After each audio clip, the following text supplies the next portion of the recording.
বিকশিত ভারত 2047 এর লক্ষ্যে মহাকাশ প্রযুক্তির গুরুত্ব তুলে ধরতে জাতীয় মহাকাশ দিবস 2026 উপলক্ষে আগরতলা এক বিশেষ কর্মসূচির আয়োজন করা হয়েছে। ত্রিপুরা স্পেস অ্যাপ্লিকেশন সেন্টার এবং নর্থ ইস্টার্ন স্পেস অ্যাপ্লিকেশন সেন্টারের যৌথ উদ্যোগে এই অনুষ্ঠানটি অনুষ্ঠিত হয়। এবারের মূল থিম নির্ধারণ করা হয়েছিল ইন্ডিয়ান স্পেস জার্নি টুয়ার্ডস বিকশিত ভারত 2047। অনুষ্ঠানে ভারত মহাকাশ গবেষণার সাফল্য তুলে ধরার পাশাপাশি কৃষি, যোগাযোগ, পরিবেশ সুরক্ষা, পরিকাঠামো এবং দুর্যোগ ব্যবস্থাপনার মতো গুরুত্বপূর্ণ ক্ষেত্রে মহাকাশ প্রযুক্তির ব্যবহার নিয়ে আলোচনা করা হয়। মূলত নতুন ও আগামী প্রজন্মের ছাত্রছাত্রীদের মধ্যে মহাকাশ বিজ্ঞান নিয়ে আগ্রহ তৈরি করাই ছিল এই আয়োজনের প্রধান উদ্দেশ্য।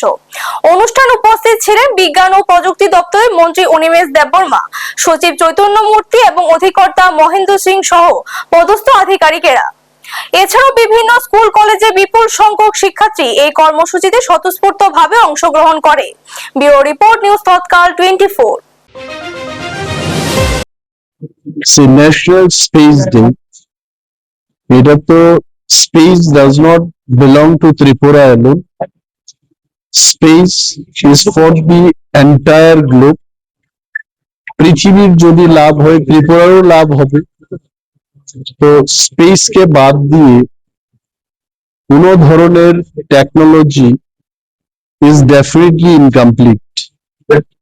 যে প্রশ্নটা উঠে আসছে আজকে, যে স্পেস ডে বা এই স্পেস টেকনোলজি ত্রিপুরার ক্ষেত্রে কত গুরুত্বপূর্ণ।